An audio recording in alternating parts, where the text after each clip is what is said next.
This council meeting is called to order in accordance with the Open Public Meetings Law. This meeting of June 5th, 2023 was included in the list of meetings published in the Courier News and Star Ledger. Notice of this meeting was also placed in the bulletin board of Borough Hall and announced on the borough's website. A copy of this notice is available to the public, and a copy of the statement shall be included in the minutes of this meeting. Mayor Dennis Sullivan. Here. Council members. Granville Brady. Here. Tom Mitchell. Here. Gina Stravitt. Here. Roger Vroom. Here. Fred Weed is excused this evening. Randy Pitts is excused this evening. Please join me in the flag salute and remain standing. Pledge allegiance to the flag of the United States of America and to the republic for which it stands, one nation, under God, indivisible, with liberty and justice for all. As has become much too frequent, again honor the passing of a great community person, Linda Olson. Was born in Somerville and a lifelong resident. Don't have time to read the litany of contributions, but she was a school board member. She was a fellow educator. She worked for our Social Security office. I think she signed me up when I became of age. Member of St. John's Episcopal, Ladies Elks, Rotary Club, United Way, Alternatives.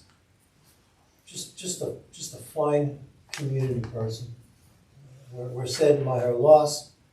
I knew both her young men in school. They were classmates of my kids, and they're both fine grown men now. And we join their family in mourning Linda's passing. Linda Olson.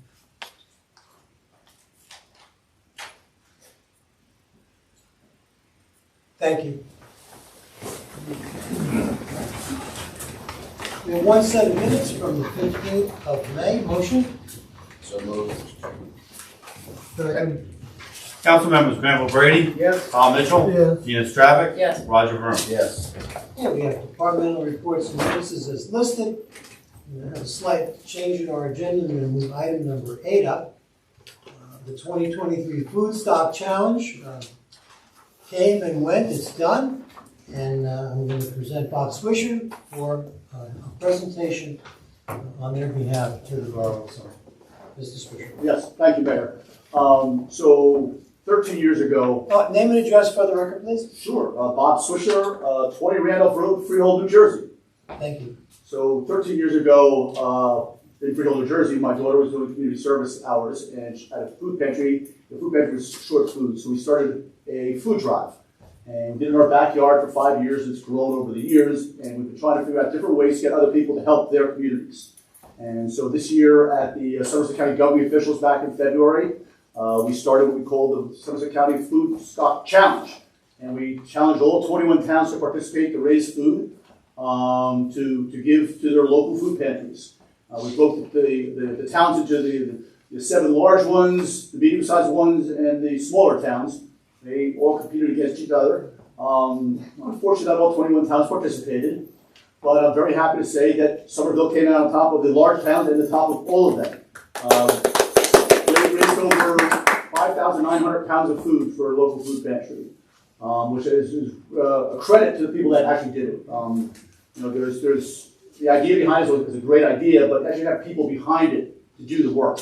And they energized the people and the vendors and things like that to get them to do that. And they raised money and bought food and donated money. So as part of the deal, we agreed Food Stock to give a $250 check to the food pantry of choice. And Somerville gave the money to Home of Somerset County. So I'm here to present to you, Mayor, to pass on to the food pantry, a check for $250 to the Home of Somerset County. Thank you. I will not touch Everybody that did it, so I can put it on our Facebook page. For the public, a lot of folks in Borough Hall contributed, as well. Mr. Sluka, Ms. Elster, and Zena. I just call you Zena. Van Ness, Mrs. Van Ness. Their offices were filled with donations, and it's amazing.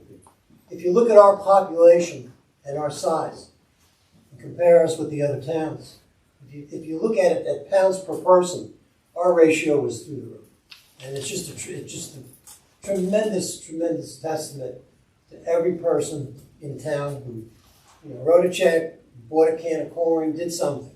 We did ourselves very proud, but more importantly, we're feeding a lot of hungry people. Hunger-thons are popular around Thanksgiving time, but hunger is 24/7. And from my office, from the table to the volunteers, to everybody out there that participated and donated, thank you so much. So Job well done. pictures with them. Job well done, absolutely. So, Want us in front? yeah, I think so. Let's That's go. We're a small group. You guys should do the village, because you guys did all the work. As many people here as we can.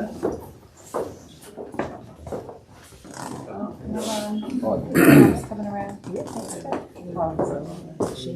We squeeze in. Come on, Tom. Come on, Tom. You're part of it too. You should go there too.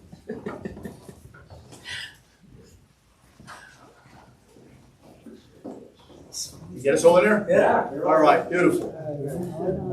Squeeze in, squeeze Talk. in. Roger and Grant, squeeze in. Grant's standing on the end. He doesn't want to be in the picture. All right. Thanks, everybody. Thank you all very much. Thank Thank you. Appreciate it. You're welcome. It's great. This is great. Yes.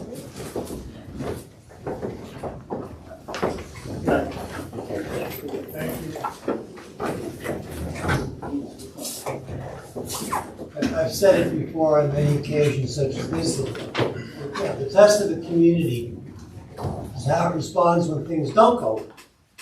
And whether it be pandemic, or flood, or fire, or just hunger. Somerville's there. And again, I couldn't be prouder to represent this community when we see efforts like that. Many hands make light work, and in this case, we did ourselves proud. So again, thank you to anyone who participated in any small way. The food bank is always accepting new contributions. Thank you. All right, back to our agenda. I have one proclamation. Read this into the record, and Kevin, if you would display it at the Borough Hall. Office of the Mayor. Proclamation proclaiming June 2023 as LGBT Pride Month in the Borough of Somerville. Whereas our nation was founded on the principle of equal rights for all people, that the fulfillment of this promise has long been forthcoming for many Americans, and some of the most inspiring moments in our history have arisen for the various civil rights movements that have brought one group after another from the margins to the mainstream of American society. Whereas in the movement toward equal rights for lesbian, gay, bisexual, and transgender people, the historic turning point occurred on June 28, 1969 in New York City with the onset of the Stonewall riots, and during these riots, LGBT citizens rose up and fought against the discriminatory criminal laws that have since been declared unconstitutional.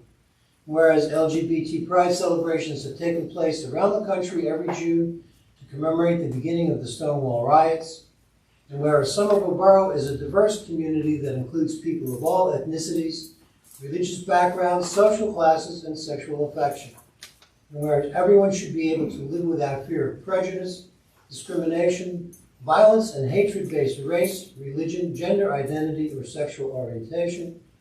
Now therefore be it resolved that I, Dennis Sullivan, Mayor of the Borough of Somerville, County of Somerset, State of New Jersey, join with the Somerville Borough Council and proclaim June 2023 as LGBT Pride Month in the Borough of Somerville, and urge all residents to respect and honor our diverse community and build a culture of inclusiveness and acceptance, signed by myself and Kevin Sluka, Municipal Clerk, dated June 1, 2023.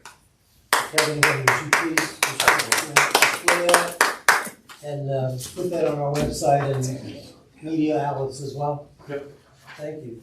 All right, committee reports. We'll go right to left today. We'll start with Dr. Brady. Yes, thank you, Your Honor. As a result of an adverse ruling by the New Jersey Department of Labor, the builder of our emergency services facility is now required to pay prevailing wages since the building has been deemed a public facility, even though it's not owned by the borough. The ruling increases our cost by about 30%. So our estimated income from pilot revenue would allow for payments without impacting local taxpayers. But the margin between our costs and anticipated revenue has been reduced. A complete analysis of the situation, along with a resolution changing the leasing cost to FD Stonewater, will be presented at the next meeting. This is in response to some people who were concerned about whether or not we were going to tax the taxpayers for the emergency services complex. And at this point, there are enough funds to cover it. However, if the margins keep the way they are, the potential for tax stabilization in the future may not be as good as it is now. So we're going to give you some more information at the next meeting, give you the actual figures. So that's my report, Your Honor. Thank you. Mrs. Stroud. The Environmental Commission is proud to see the community gardens flourishing. Most of the beds are planted and it looks pretty good down there. So stop by, I did on Sunday. People are really happy and it's a nice service to the community. A lot of people in our apartments that don't have yards are able to plant and others as well. So good work being done by the Environmental Commission and the Green Team. The other thing to keep on the lookout for, we've been meeting this week with PSE&G. We're part of a home energy savings program, so there'll be all kinds of programs available to our residents that will enable them to save energy at home. So more to come on that. That's all. Thank you. Mr. Mitchell. Yes, three items here. First of all, New Jersey Transit has prepared a draft sustainability plan, which they are publicizing now and would like comments on. If you are interested and would like to read the draft and comment on it, go to njtransit/sustainability plan with no space in it, just one word, sustainability plan. And that will have the links to read and to comment on the plan. Second, public service, as everybody knows, has been tearing up a few of the streets around town. And this is being done. I know a lot of people have questioned why this is being done. It's to provide a robust gas distribution system that will last for decades to come. Part of the, I guess they call New Jersey Strong system. We can expect this work will continue in Somerville for the next 12 to 18 months, after which they will repave all the streets they've torn up, curb to curb. And the third thing I wanted to bring up,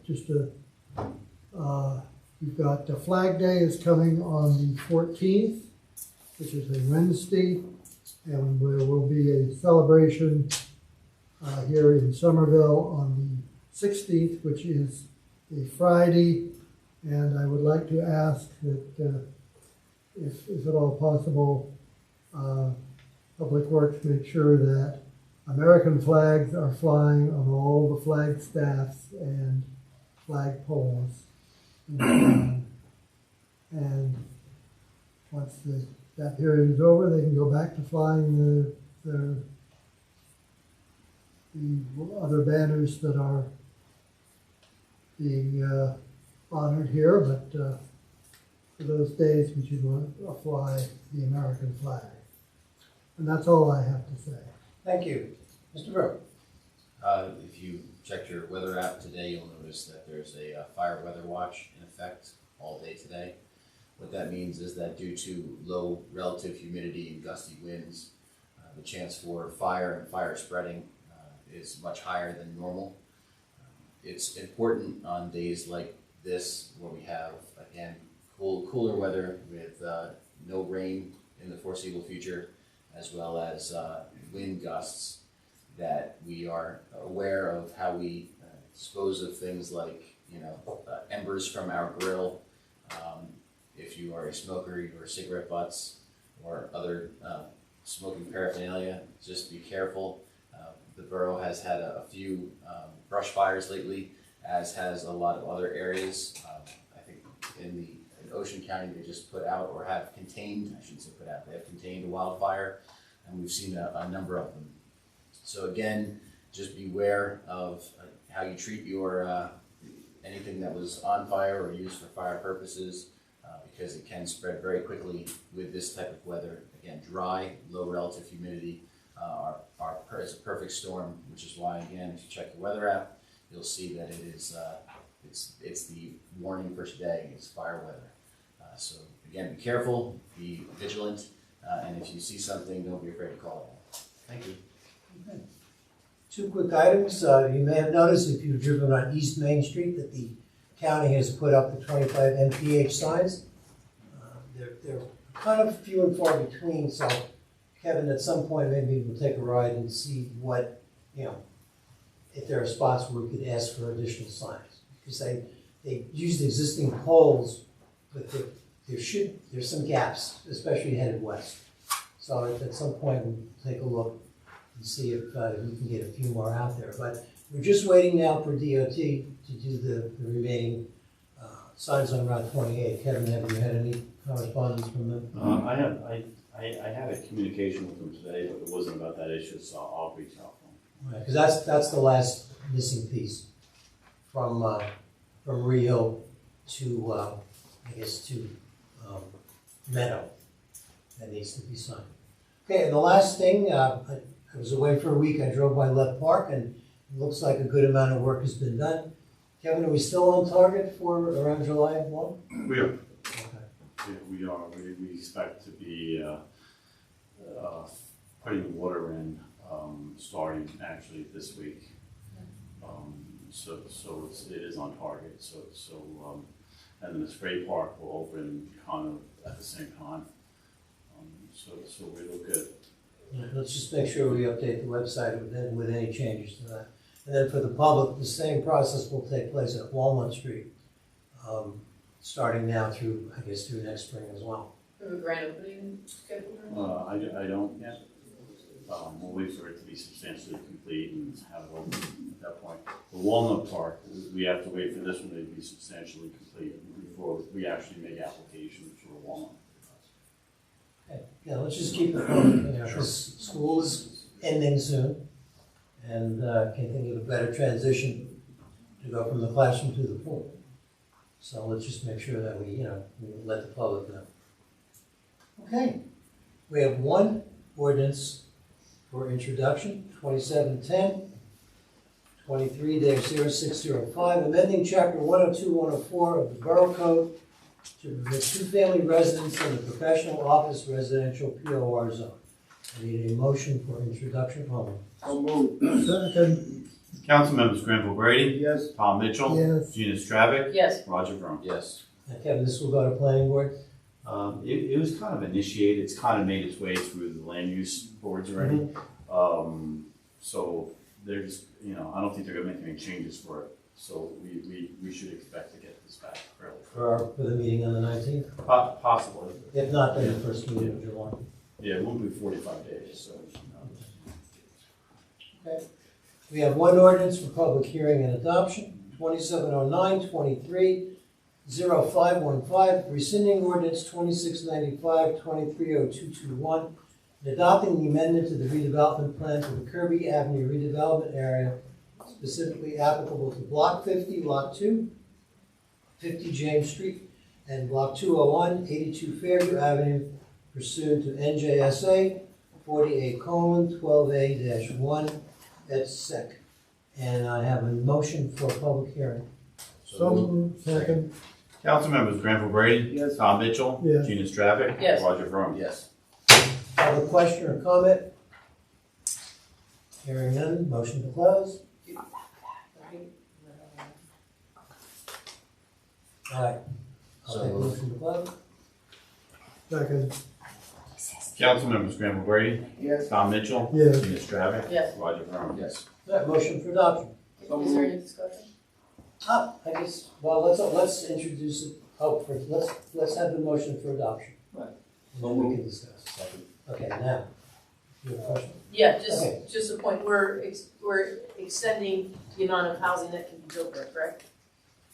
So this ordinance, what happened with this ordinance is it was already approved by this body.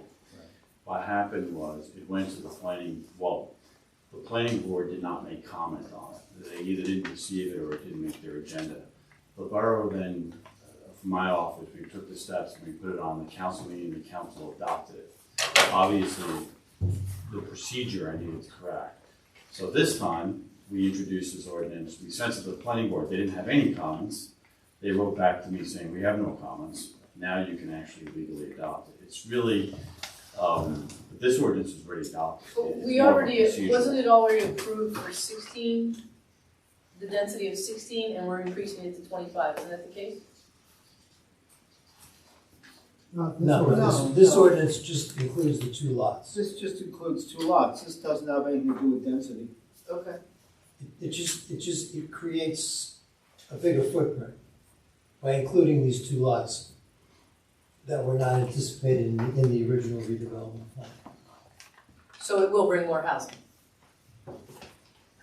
Well, the lot 201 will be part of a subsequent application. That application has not been heard yet. Again, I hate to say this ordinance is more of a procedural change Yeah, than right. anything else. Anything else, yeah. There are no other changes. This is just procedural. It's just adopting it correctly. You're adopting it, I would say perfecting the process, Yeah. because that's what we're doing, is perfecting the process. So This did my question occurred. get answered? Is it increasing the housing?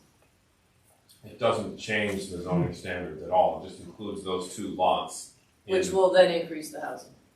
If someone builds housing there, yeah, I'm not sure I understand your question, because this ordinance doesn't say thou shalt build housing there, it doesn't say you can build this much housing there. That would be part of a side plan that would include these lots at some subsequent time.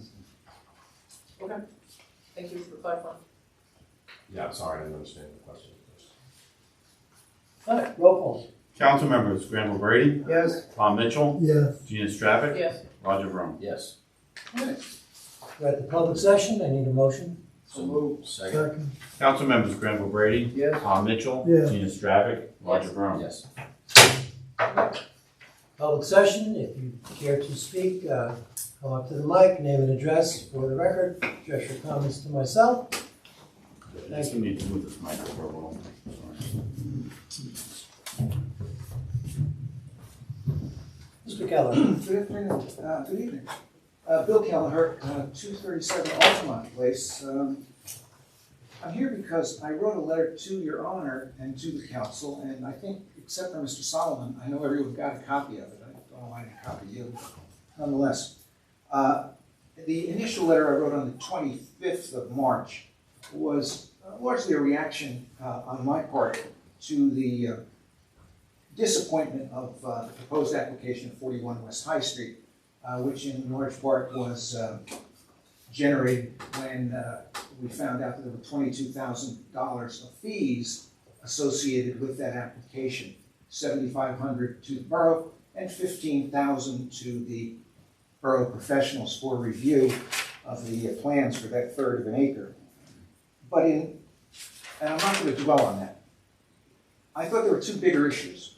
And the one issue I raised was, I thought it might be appropriate or an appropriate time for the borough to look at the FAR floor area ratio ordinance, which automatically generates the need for a use variance, which automatically generates 4,000 in fees, 8,000 in review fees, and the hiring of 3 professionals. It strikes me as overkill, and it also struck me that there should be some flexibility within the ordinance. Those are just my thoughts on the ordinance, and I was suggesting with some prompting from some folks on the planning board that it might be a good time to look at this, to evaluate it in the current time frame. And the second thing, and I think that segues into my second letter, was what is the story with these escrow fees? Now, I asked Kevin about the escrow fees, and he rightly pointed out they're set up in the ordinance, and they are. There are, I believe, 17 different categories, and each has a different fee assigned to it. Some of them, again, strike me as beyond excessive, and I thought it would be a good time to look at those. But then looking closer, beyond just the amount of money that people are required to pay in to get permission to have reviews, where is the oversight on these escrows? It strikes me that the building department or the community development department or whoever that is gets to determine what the application requires, gets to assign the escrow fees to the different elements of requirement. They then issue bills. I'm not sure who reviews the bills, if anyone, and the bills are then turned into the gross vouchers, and the vouchers are paid. There doesn't appear to be any oversight. There doesn't appear to be any semblance of checks and balances. There just appears to be gross sums of money going in, bills appearing, money taken. Now the ordinance, and this sort of segues into my second letter. And again, I'll confess I'm still annoyed that I got no response and no acknowledgement to either of these 2 letters. You know, you're the governing body. I would have expected at least the courtesy of, hey, we read your letter, you're all wrong, go away. Okay. But let's look at the escrows in the second letter. Your ordinance requires that your professionals bill date, job, time allotted in quarter-hour increments. I have here about 40 bills submitted and paid, submitted to the borough and paid to the consultant over a 2.5-year period. Not one single bill complies with the ordinance. They're just a paragraph covering at least a 2-week period, often a 1-month period. A paragraph saying, here's what I did. At the end of the paragraph, 7.2 hours, 27.3 hours, whatever number of hours. Doesn't comply with the ordinance, but they're all paid. All paid. So, and that's why I brought up what Kevin said to me. It's in the ordinance. Well, the ordinance sets what you've got to put in. The ordinance sets how it's supposed to come out. But it goes in per the ordinance, and it comes out per who knows. There's no way of telling. I would like to, and that's the point of the second letter, I would like to know, and I think it's fair to all applicants, whether they're the large Main Street developers, oh, there he is, or somebody just trying to put an addition on a garage, or solar panels on their roof, or a deck. Where is their money going? Why is it going there? Who approves it? Now, your ordinance also requires that every bill, when it is sent to the borough, is also to be sent to the borrower. Sorry, I'm not doing a bank deal. The applicant. As far as I can tell, that's never happened. I've spoken to at least half a dozen folks who have made application, who have paid their escrows, who have had their escrows taken away, and they've never seen a bill, let alone a simultaneously issued bill. So the money goes out, somebody proves it, and then inevitably a letter comes out saying, we're not going to do any more until you re-up your escrow. That, in my letter, the second letter, I indicated is written by Mr. Maselli. Well, your ordinance says it's to be written by the treasurer or the CFO. I don't know where Maselli got his impetus to take this role on, but it's not authorized by the ordinance. So That's why I called the second letter, do as I say, not as I do. Because the borough is not enforcing its ordinance through the building department, not following its ordinance while requiring the applicants to follow the ordinance. It strikes me as incredibly unfair. And I think it needs to be looked at and cured. So, I think that's all I have to say. I would urge you, I mean, you're the governing body, you're the mayor. You're elected to carry out the responsibilities. One of the responsibilities is the building department, which strikes me as an entity which polices itself, governs itself, sets its own rules. It's out of control. Thank you. Thank you.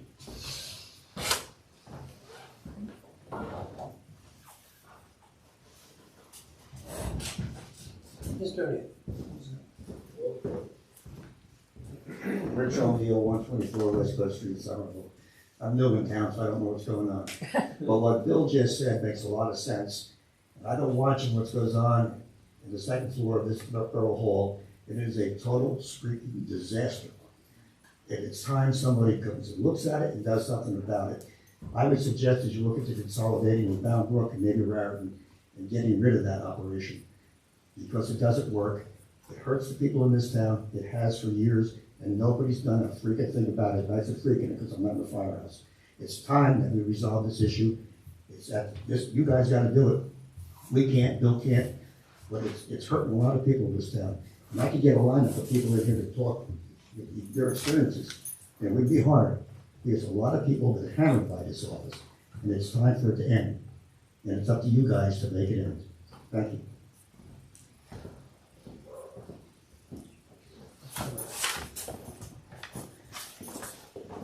Margaret Weinberger, 42 North Meadow Street, Somerville, New Jersey. My issue is not nearly as heavy as previous issues, but it sort of has something to do with the increase and accountability in town. I walk every morning and I'm really, really distressed that we don't have more traffic calming in Somerville. And I don't know if it's up to me to start a rally of neighbors and get people together to start complaining that we need stripes in the streets and the crosswalks. I don't think half the population, or I would even say 75% of the population knows that crosswalks are implied and vehicles are supposed to stop when someone is curb to curb across the street. But my experience walking every morning, it's not happening. And I think crosswalks would be a real boon for this town, especially considering how many people we have coming into town and how many new residents we have and how many new residents we will have.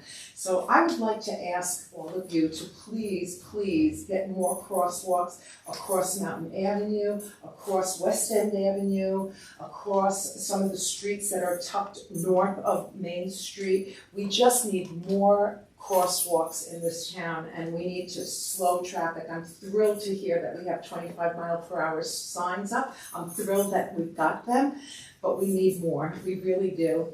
And even though I hate the idea of having the people drive over those bumps and make noise, because it makes a lot of noise when cars speed down streets and they go over those speed humps, we really need more traffic calming. We need those strips in town. And the final thing that I'd like to ask about doesn't have anything to do with traffic, but I'd like to know why we didn't have a Memorial Day parade and what happened to our family fun ride. And I think maybe it was because of the pandemic that things got pushed off and we didn't have them during the pandemic. But I'd like to ask if we could please bring them back, especially in light of the fact that we have so many new people in town and it's such a community builder to have a little Memorial Day parade. It just makes, from the top to the bottom, everybody loves to come out and see the local people in town, and it's just a really boon for our beautiful Somerville. So, traffic calming and Memorial Day parades, thank you. Thank you very much. Thank you to all of you. Kevin, was there a problem with the phone? I was not available. I assume it went off as fine. It did. It was, 8 a.m. my understanding, it was 200 residents that participated. I will pass your comments on to the parade committee. I'm sorry? I've said I will pass your comments on to the parade committee. Great. Thank you. I think it's a volunteer issue though too, you know, we need people to help, the Legion is, I'll volunteer. low in numbers. Well, I think the main problem was that the bicycle races have added additional events. I mean, it's not just one race anymore. There's like a half a dozen different bike races, and they've been taking control of Main Street earlier and earlier. And, Well, I believe that's something that can be worked out with Happy Sunday. pre-planning, which may not have happened this year. So noted, and I will pass that on to the parade committee earlier rather than later. Any more public?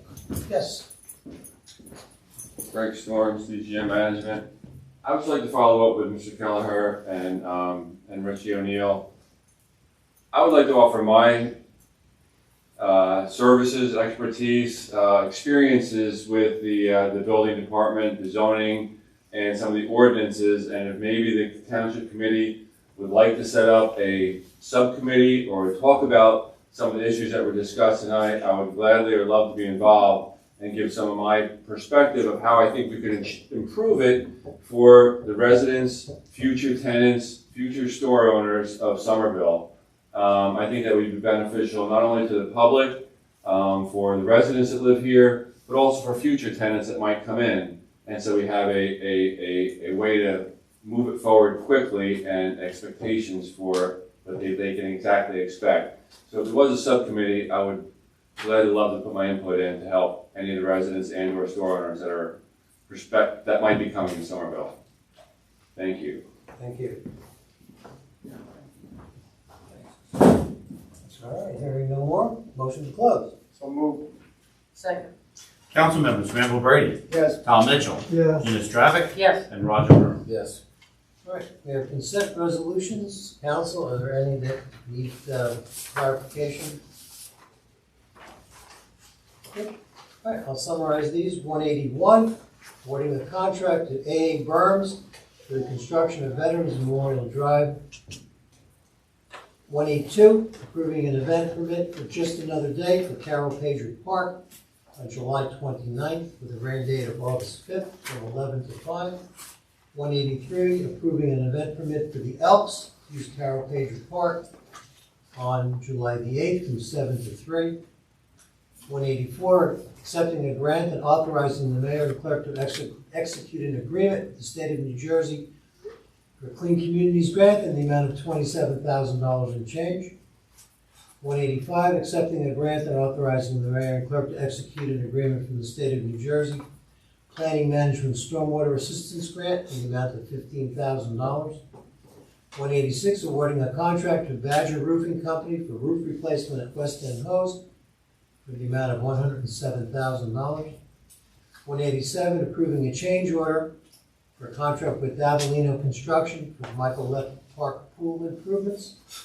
188, purchasing a 2014 Chevy Caprice with the Somerville Fire Department from the Borough of Middlesex in the amount of $500. 189, accepting a grant and authorizing the clerk to execute an agreement with the New Jersey Department of Community Affairs for a local recreation improvement grant in the amount of $70,000. I believe that's for Carol Pager Playground. 190, approving Chapter 159 for the State of New Jersey Clean Communities Grant. 191, approving Chapter 159 for State of New Jersey Water Resources Planning Management Stormwater Assistance Grant. 192, approving Chapter 159 for funding through the Governor's Council on Alcoholism and Drug Abuse Award. Accepting a grant amount, and I'll read this amount slowly, $529,642 from the Hazardous Discharge Site Remediation Fund, the New Jersey Economic Development Authority, and the Department of Environmental Protection for further research on the landfill site. That brings the total, I believe, of all aggregate sums for grants through DEP for close to $20 million. This one is only $500,000, but we're happy to accept it. 194, authorizing the return of escrow funds to Linda Lee LLC in the amount of $3,150. 195, rescinding resolution 230517-177, which authorized application of membership to the Southern Skyland Regional Health Insurance Fund. 196, authorizing application of membership to the Southern Skyland Regional Health Insurance Fund, companion to 195. 197, approving Jason Thompson to be hired as a seasonal recreational program assistant at $17 an hour for the period of June 6, 2023 to August 18, 2023. Have a motion. So moved. Second. Council members Granville Brady, Yes. Tom Mitchell, Yes. Gina Stravic, Yes. Roger Vroom. Yes. Bills and vouchers, Dr. Gray. Yes, Your Honor. I have two actually, that's rather unusual, but the first one is I am asking for a second on my resolution to pay $1,427,747.10, and that is my first motion. Is there a second? Second. Council members Granville Brady, Yes. Tom Mitchell, Yes. Gina Stravic, Yes. Roger Vroom. Yes. My second motion is to pay in the amount of $486,656.56. That is a payment related to Station Road and Somerset Development that we need to do because it's going on there. Again, that is my motion, and I would request a second. I'll second it, but question. Go ahead. Why 56 cents? Yeah, what is the 56 cents? No, obviously. No, how is that going to be paid for? So the reason you have this, and I've asked Dr. Brady to put it on meeting, was I've struggled to have two parties at Borough Hall at the same time. And this is a payment that's due about a month ago. Unfortunately, we had some outages, and then we also had a vacation, and this really should have made last meeting, so it didn't make this meeting.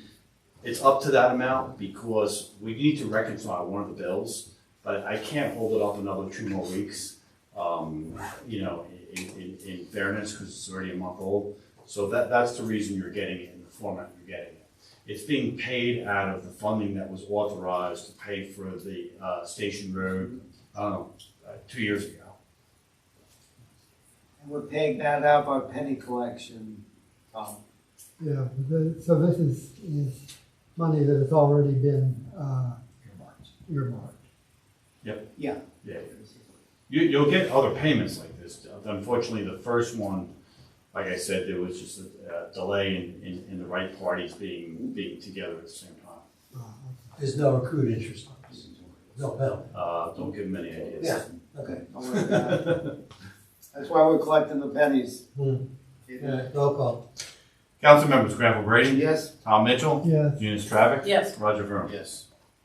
Before I call for adjournment, just for the public, and Kevin, make sure that it gets on the website if it's not up already. We'll have our next regular meeting here in 2 weeks, that's the 19th. The following council meeting will be over the 4th of July weekend, and just the anomaly in the calendar this year. Monday's the 3rd, and then Tuesday's the 4th. We polled the council, and it was agreed upon by a majority, if not unanimously, that our next regular meeting, the first regular meeting in July will be Wednesday, July 5th. So we'll have an extra day or two in there. I don't ever remember meeting on a Wednesday night before a council meeting, so it's just a quirk in the calendar. Vacations may preclude us having a quorum on the 3rd. We're not going to meet on the 4th, which is the borough holiday. So the next available day would be Wednesday, July 5th, and it doesn't conflict with any boards using this room. So just make sure it's posted, Kevin, if people are planning that far in advance.